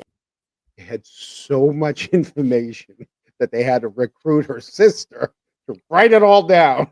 Because God forbid you write yours down and Kerry writes hers down and you give it to the police. Did she do it with a pencil so she could erase? Just in case they didn't like the timeline? So much information coming out of me. No. You had so much information being put into you to come out of you. And it's terrifying when you go through an experience and you're in shock. And Kerry was remembering things. I was remembering things. We were being told what to write down. So I was happy for her that she was piecing it all together, and I had pieced it all together, because at the end of the day, our friend was dead, and we were trying to figure out what had happened to him together. There was no direction. We were all trying to figure out what had happened, because that's what you do when you lose somebody you love. Yeah. Take that, Mr. Jackson. I said good day, sir. And Carrie Roberts was there. Was at my house, correct? And a few minutes later at 5:23, Nicole Albert texts, "Call us after." Correct? Correct. You were asked by Trooper Prince in her formal interview. Trooper Prince interviewed you on February 1st, about 3 days after the incident, correct? I've met with a lot. I don't really remember specific days. Do you remember a female trooper? Yes, I do, I don't know actually. days. This In is your 7 in the house? week. I don't know which. Yes. Or I should say at your house? Yes. So So many cops talk to me. I don't know what I told them anymore. basically, Carrie is a talker, and once she started, Text just before. She loves telling everybody that Carrie's a talker. Okay. Kerry, you're a talker. Carrie's a talker. Shut up. But here's the thing. Both trials, Jen got 3 days. Each trial, Jen got 3 days. Carrie got 15 minutes. Okay. Carrie's a talker. Jen gets 3 days. Kerry's a talker, and the defense didn't even ask her a question in the first trial. No.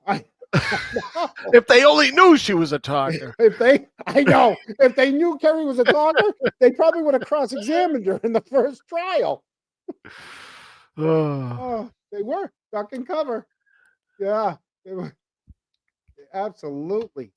Before that was, "I love it." that was in response to my husband saying this girl could write a book. What's the next? Oh, no matter what, right? You're 2 days away from John, from a tragedy. She loves it, and Coco is good when she said something good about something else.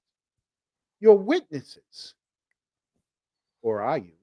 But let's give them the benefit of the doubt. Let's say you're witnesses. I love it. None of this was, somebody said it earlier, none of this was about John. None of this. None of it. I love it. I love it. Surprised she didn't put that in the exclamation posts. I love it. You know, outside of her attire, if she was wearing the same attire for both trials, you would never know there were two different trials with her testimony and her demeanor. Spot on. Spot on. She's just cold as ice. Yep. Mm-hmm. Cold as ice. Next thing that you wrote, that grew within a second of that.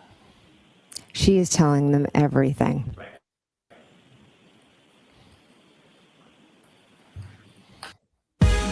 Okay. Somebody asked earlier. Here are the texts in order. Eric, can you see them? I can see them, yes. You got 754, Okay, 756, hold on. Yeah, let me 757. make this big so I can see them. Ready? Each one's 10 seconds long. So here we go. Ready? Harry talked to the cops and kept it simple. Okay, try to get some sleep. Talk to you tomorrow. Any update? Well, we'll get more information tomorrow, but I don't want to text about it. Yeah, the news station. Okay, text me. Pulled up to the pizza shop door. Chris said, "There's no comment, but we've heard that before." Hey, don't forget. Tell him the guy never went in the house. Exactly. Oh my God. I assume it's just to eat, but Brian, if she's there, ask her what's the tapping deal. away. Tell everybody that guy never came. Troopers are back out front, but in front of the Asian house. Looks like more's been dug up there, or at least is looks like it. Right now? Yes. Okay. Well, I had to pick up a car, so I drove through. I'm gonna try to get a picture. Okay. This way, keep it tight. Don't say no names. Quote it, blend it, pass it around. Tell them the guy never. Very weird that she's been barely interviewed. The whole dead comment was just told. I was supposed to have him talk last night, and I forgot to have Proctor call her. I hope she doesn't think she's making it up after the fact for some reason. Hey, whatever. If they barely interview her, that's on them. Yeah, she was hardly interviewed. And I think she just answered what she was asked. In the house. The guy never went in the house. From Channel 4 News to the witness stand. Ask if we heard she went into the mental hospital. Kerry's over here going over a timeline. They all got the memo rehearsed and planned. They stuck to the story and they will write it out. I did hear that. Well, we handed Kerry the phone. Front door, side door, nobody knows, but everyone's racing to look out those windows. Julie says, she's telling them everything. Side. Somebody's lying, but they all got pride. Out front, sideline, maybe the yard. Ain't it funny how lying ain't that hard? One's bringing donuts, one's making calls, but the truth's buried deep behind those walls. Thumbs up. Hey, okay. Who's listening? Used to the witness. Oh, it's after. Oh, this girl could write a book non-stop. I love it. It's telling them everything. Good. I'm going to miss the basketball game at this fucking rate. Damn story every night. Yeah, they all shout. The guy never went in the house. We'll sing that tune till the lights go out. Same foul names, same rehearse. Shouts out front and back. Who the hell knows? But somebody's nervous and it shows. I can't appreciate it with it when it keeps on pausing every 10 seconds of that. So we'll put that up. I'm going to split it in half. I'm going to put just the ending there of the text all in a row. Man, imagine if I could do a collab with Emily, and we could go back and forth and read the text back and forth. That'd be a show right there. I know. You couldn't hear me. The music was too loud. Yeah, that's all right. People can read. Yeah, you'll have to read it. You don't have to hear me because I was just. Sometimes it's better that the music is louder than you. I know. Emily C. Yeah. That would be great. I'll go back and forth with her. I'll be Matt. I watched her for the first time the other day. I was impressed. She does a good job. Mm-hmm. No, she's good. But I'll tell you. That's not grieving. That's not confusion.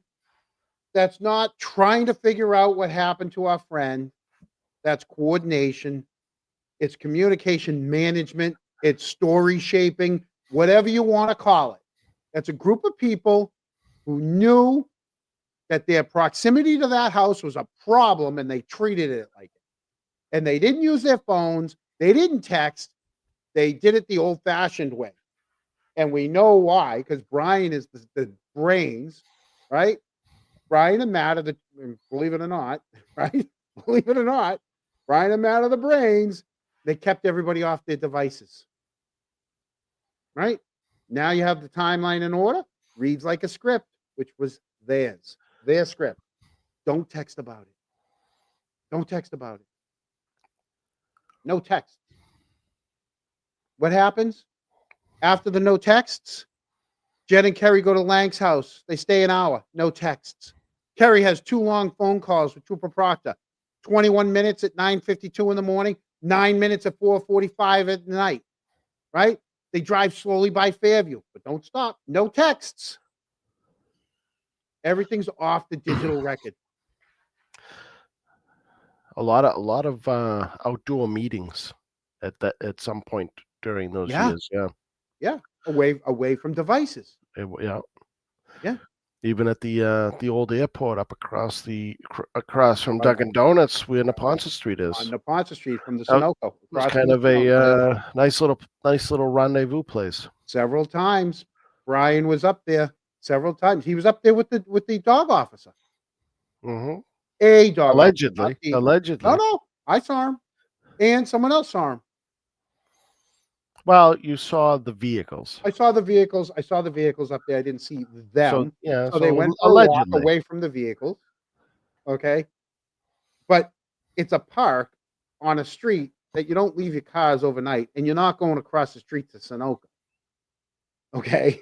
You're going for a walk in the park. You know? John, I Yeah. think we should talk a little bit about the Norfolk County District Attorney's race because it seems to have opened up a little bit, It has, hasn't and we it? now have a former federal prosecutor for Mhm. the out of the Moakley building who is now running for Norfolk County District Attorney, and it appears that he has some direct. It sounds to me like he was directly involved in both the Sandra Birchmore investigation as well as the John O'Keefe, Yeah. Karen Reed investigation. Yep. He sounds, he's obviously given up his federal job to what appears to be somebody that wants to right the ship in Norfolk County.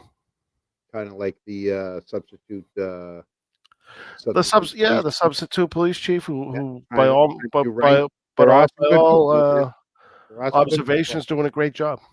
Yeah. Yeah. I'd like to talk about. Can I do a sidebar real quickly on something a little more sad though, but has to do with Canton? Sure. All right. So I graduated in 1990, and this person would have graduated with me, and I saw this today, and it brought back a lot of memories of times that I, growing up at Canton schools. So I'm going to read this person's post on Twitter that I actually reposted it too. Thinking of Sean Ouellette's family and friends today on the anniversary of his tragic death. 1986, 14-year-old Sean moved to Canton, Mass, so that his sister, who suffered from cerebral palsy, could attend the Mass Hospital School. My mother worked up there at Cole Harrington for many, many years. It's now the Pappas Rehab. He attempted to befriend another 14-year-old classmate who ultimately offed him in the woods to see what it was like. This is a kid that was in my grade, Sean Ouellette. Both of them were in my grade. His life is a good reminder to be kind to the new kid in town. While his time in Canton was short-lived, he touched many. His mother has vigorously, tirelessly fought for her son through the years, and she has. Every court appearance she's been to. There's a link to the recent interview with his mother and a touching poem that she wrote in his memory. Yeah, I remember this. I remember every all the different. Back then, they didn't call it when they brought you down to the with the coping sessions or whatever, and everybody would talk and say their memories of him, and we just remember all the stuff that went back on in 1986. We were freshmen. That was freshmen in high school back in '86. So I this is sorry. It was it was an audible that I wanted to call when I saw it during the day, and I did want to bring it up, and I got caught up in things, and right when you asked me to talk about that other thing, I'm like, I can't just pass by this. So yeah, so remembering Sean, Renee Ouellette, January 28th, 1972 to November 20th, 1986. Something that, grief counseling. We didn't really have that back then. It was, you just went down to the auditorium and you talked about different times that, that you had interactions with them. That was your grief counseling back then. So, yeah. All right. No, Maybe a moment of silence. I appreciate you bringing that up, John, because I've known Sean's mother for a little while now, and she's a very, very nice lady. But I know that she lives with this every single day, Her whole life, and it's dedicated to there's that. not a day that she wakes up that she doesn't have Sean front and center, and it was devastating for her, and rightfully so. And I wish her the best because she's a good woman. Absolutely. I mean, She didn't deserve the way Canton treated her back then. No. And unfortunately, it wasn't. It just wasn't a good situation, and I wish Canton had a do over on that one because they didn't get it right, and they should have. I think there were some people within Canton that tried to make it right and did a good job in making sure that his mother was looked after, as far as always had somebody on her side. But overall, I think they gave her undue. They should have wrapped warm blankets around her, and they didn't. No, I agree with you. It was I think back in '86 too, it wasn't something people were ever prepared for. You didn't think that someone of I don't even want to say we'll just leave it Sean's name, but you wouldn't think that a teenager would do that to another teenager. No. With that. No, and in Canton back then, I don't think anything happened, anything quite like that. It was a really big deal back then. It should be a big deal back then and now. But I remember I was working at Kroll's, and she had come in to put flyers, a missing person flyer on the window, and I didn't own the place, so I had told her, I said, let me just find out from the owner. And I took it back to the owner, and he said, absolutely, let her put it on the window, absolutely. And so when I came back and told her that, yeah, we'd have no problem, she almost broke down in tears, and she told me, she goes, you don't understand, you folks are the first people that have allowed me to put this in the storefront window. And I'm like, it hit me in a way. I'm like, because nothing happened and that's what they always wanted. Nothing ever happened in Canton. Yep. And it's a shame.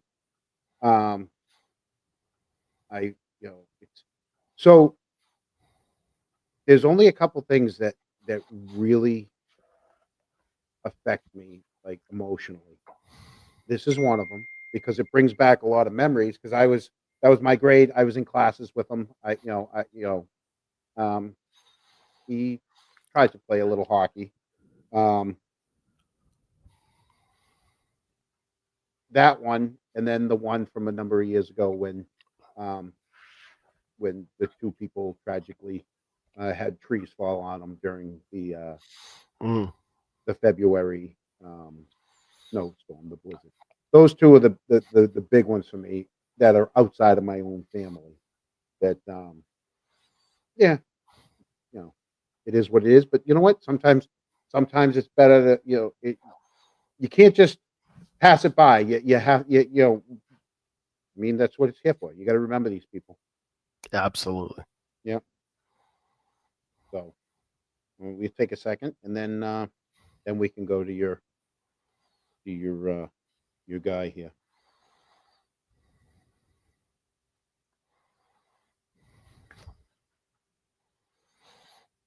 Okay.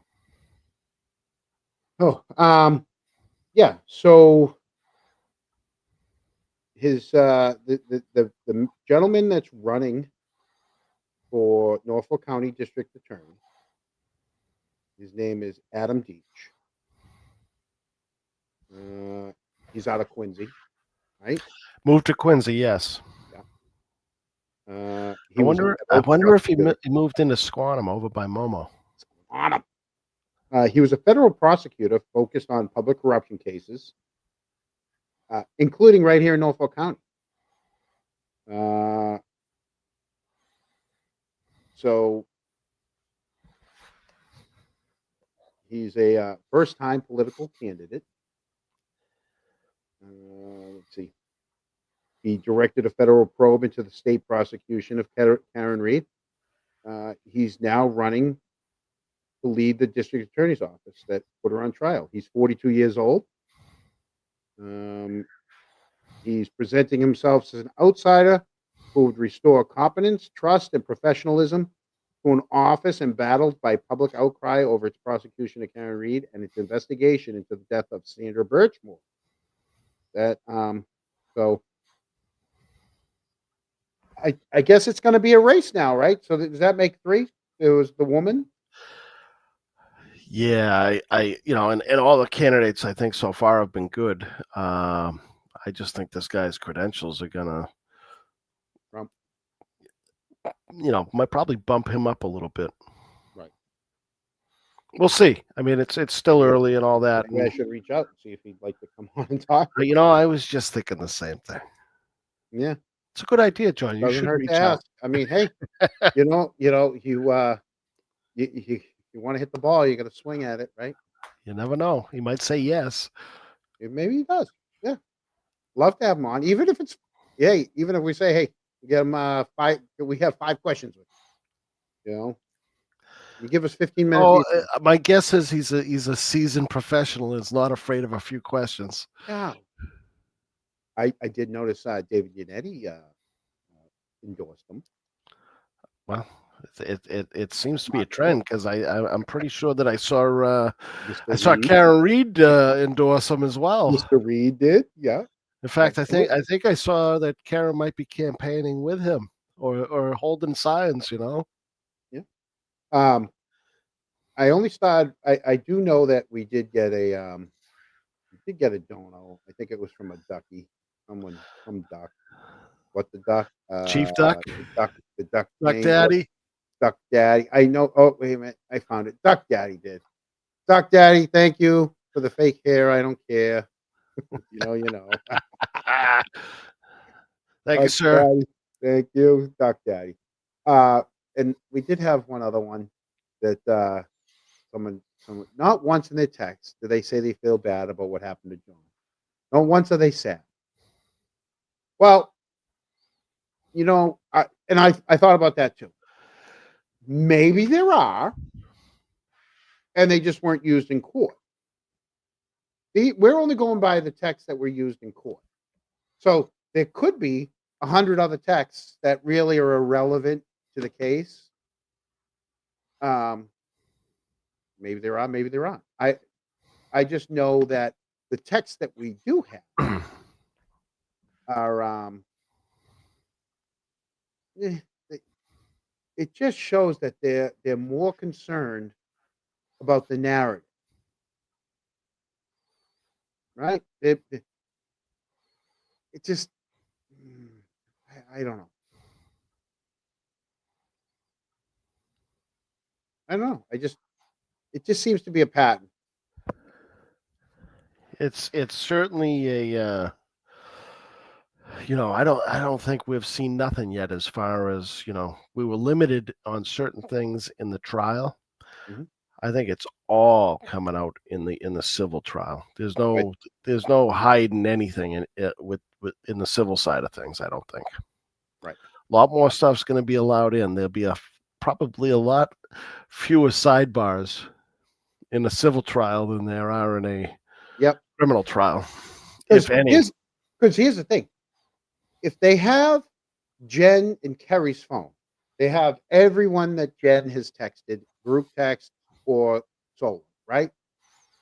Well, January 29th, don't want to text. Yeah, because my kid looks at my phone. Next thing you know, there's no texts. There's 2 Proctor phone calls. There's the hour at Lank's house. There's a drive-by at 34 Fairview. The next day they have a timeline meeting where they're all together. Well, no, next day they're all at One Meadows. Then they do a timeline meeting. Denise, the sister's there helping write a narrative. Officers show up. They get live updates during the interview with the police, right? And there's no direct communication other than just updates. And the same thing goes for when Kerry, on the very first day, talked to police. She calls Jen immediately after to update her about what she just told the police. She kept it short and simple. You know, everything was in person after that. Not random. It was a strategy. I'm telling you. That's my opinion, people. It was a strategy. It was a mission statement. Yeah. John, there's a question in the chat. It says, well, not a question, it's a statement. It says, I bet the McAlberts, Higgins, Proctor, Tully, etc. in the civil trial will plead the fifth on the stand. If I'm not mistaken, there is no Fifth Amendment in a civil trial, is there? We've only had a lawyer that we could have. Yeah, that'd be nice to know. I know. Where's freaking Nan Gallagher when we need her? You know? Nan, you around? Nan, are you watching? You don't even text me anymore. Can you help us out? Yeah. He doesn't text me in like We're not law enforcement. We're not lawyers. We need to know. We got questions.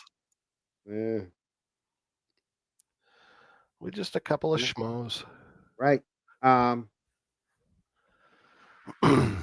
Jen says it's everyone else's. She's not the main runner, and she's actually trying to manipulate everyone who's chosen her responses. Absolutely.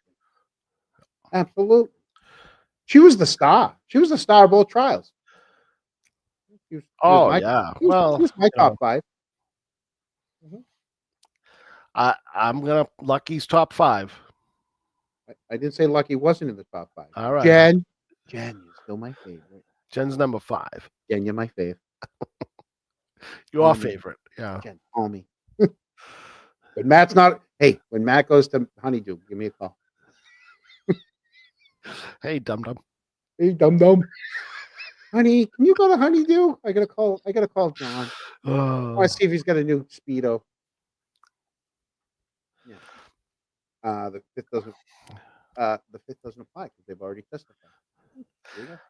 So, John, we got a show coming up Sunday. We do. Okay. You got anything Yeah. planned? Yeah. So folks, for the let's look at this. Wow, holy crap!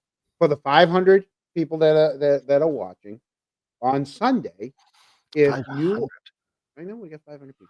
Yeah, I know. If you are a member, not subscribe, but if you're So you're in green. If you're in green, you're a member. If you're that whopping $199 a month, to get this content, to get these upper decker jokes, if you're a member and you want to come with us to the Shoresy Bruins game, we are going to the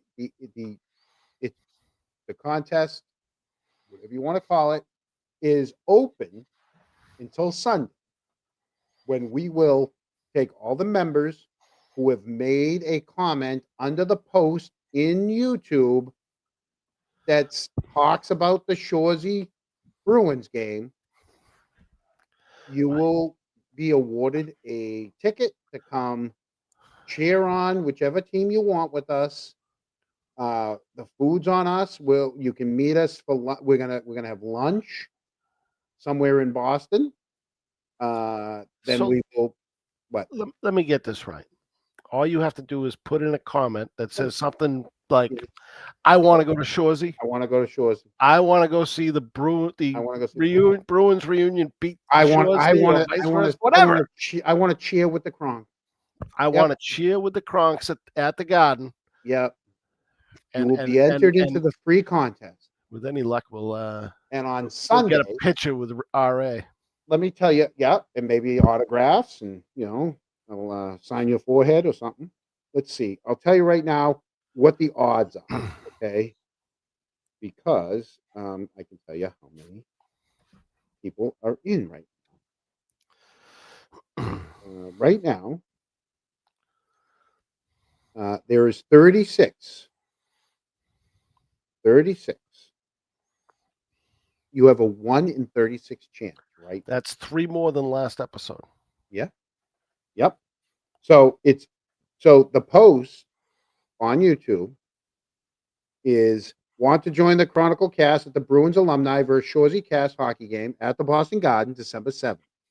You could be sitting with John, Boozy, and Eric, yelling at referees, quoting Shorzy, living your best Cronk life. Here's how you win, right? Put a comment in that post right there, right? You'll get your ticket. We'll have lunch first. We'll meet you for lunch first, right? We could have lunch on us on the Chronicle, not on us, on the Chronicle. We'll go across to the Garden. We'll pay for your pretzel or whatever else you want, right? Cheer John, on the where team is that post? on YouTube. On YouTube. Can you do me a favor? Yeah. The Kronks a favor. Would you post that thread, that YouTube thread, into the Canton Chronicle Facebook page? Yeah. I can even try to put it. Make it nice and easy for everybody to get to. If you're not a member of the Facebook page, find us, the Canton Chronicle. Hold on. Let us know. We'll let you in, unless you're a bot. Right. Can't put it in while we're live from here, but if I go under a different, account, I can put it in there, the Canton Chronicle, and I'll post it in here right now. You do. All right, the House Defendants. John, what song are we going to play to end the show? We need a song. There's the post. I put the post in there. All right. I appreciate that. Thank you. Hopefully.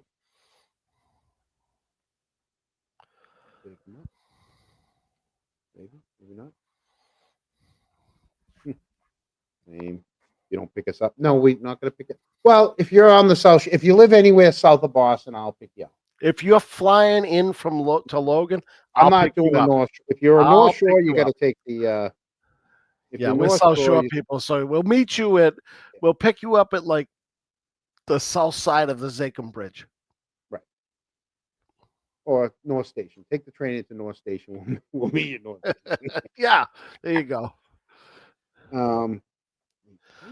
But John's not the Chronicle are not paying for tickets to fly in though. We'll buy you a drink. We'll make sure you're well fed, but you got to fly yourself in. Yeah.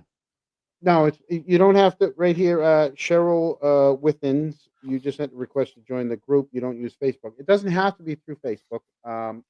Yeah, Facebook's just another alternative to so more people get exposure to it. But you can definitely go to the Canton Chronicle YouTube page and find it and post a comment there. I don't know why I don't see it in here. What do you mean you don't see it? I don't see it. How can we have a contest that you don't even see it? No. I don't see my comment in there. I see everybody else's, and I see Randy. I have about 10 questions I really wanted answered. Randy, I have about 10 questions I really want to answer. That was one of them. I can't believe it wasn't asked with his company and job. Hey, is that a mixed up girl in a mixed up world? That looks like that. I know her. I know a mixed up girl in a mixed up. I do too. Did we not answer your questions earlier? Or did she have 10 questions? She for might have Brandy, had 10 questions for Brandy and then nothing. Okay. This is a little sidebar conversation going in the chat, John. All right, you guys. You're not that important, my friend. Oh, I know. Trust me. Trust me. I know. I know. I mean, look, we're catering to 482 people right now.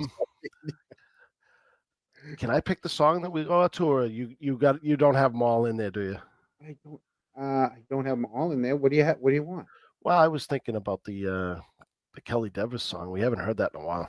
I might have. Wait a minute. If not, you can go right to your latest. No. I have it. I have it. Hold on. We should say goodnight before you play it. Let me make sure I have it. I know it's not. I know it's. I've downloaded it, so it's probably in the music video. Brandy, Oh, yes, I do. Brandy Yes, I said- do. John, I have whatever you. Brandy says. Yeah. No, she says she wishes Matt was asked if he was the one who deleted the stuff on Jen's phone. LOL, not her. Right. You could have put that up on the big screen if you wanted I to. could have, but you wanted me to put Dever up, so I was Oh, I do loading- want that too. I was loading Dever. All right, all Oh, right. wait, I have 2 Dever songs. Which Dever? Do you want the original, or do you want the one when she got shit canned? Well, they're both good, so you pick. I guess we're gonna be But Badge before on the before Death. you start it, I guess it's gonna be Badge on the Death, right? I mean, that's, you know, yeah, it's gonna have to be, right? we'll be back to our regular time, Sunday, 7:00. Monday night. Yep, Monday night. Lucky, nothing but the night. Crash. We weren't there. Yeah, it's gonna be Badge on the Death. We're gonna go play Badge on the Death. Hold on, let me just load it in. You Sean. Sean. Oh, that reminds me. I have to call Sean now and see if he would be willing to give us a what were we supposed to say? Give us a timeline. Is that what it was? Give us the timeline. And we'll go easy I will go on easy on you. That's what we need. Give us a timeline and we'll go easy. Sean, if you're watching, or when you do watch on replay, if you ever watch, can you Get just behind the microphone and the camera and tee it up for us. tee it up? Give me a little, right. Okay, so right here, so more, add file.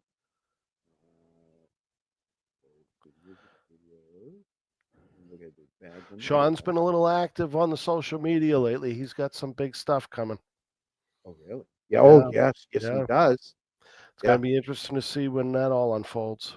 Right. Yeah. But that's his story to tell, so we'll leave it there. Oh, thank you, Michelle Montero. We tried. Yeah. Thank you, Michelle. Yep. And yeah, I'm gonna that video will be up so you can watch that, and it'll be cut up so you can, if you only want to watch all their texts at the end and just read the text all and come up with that, you can. So put it in there, so we'll put it on here. So here we go. Ready?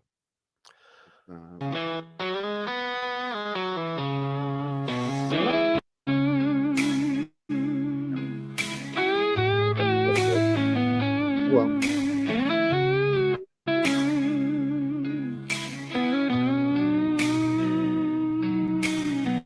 she walked the hall with her head hung low. Another line, nowhere left to go. Gun in her hand, badge losing its shine. 2 broken props from a fractured mind. The Sally Port shadow. She swore what she'd seen. Meaning it is not possible that I saw that. 2 fingers familiar in the cold concrete. But memory betrayed her. Truth slipped away. And the guilt was the price she still pays today. On the sergeant's desk, she laid them all down.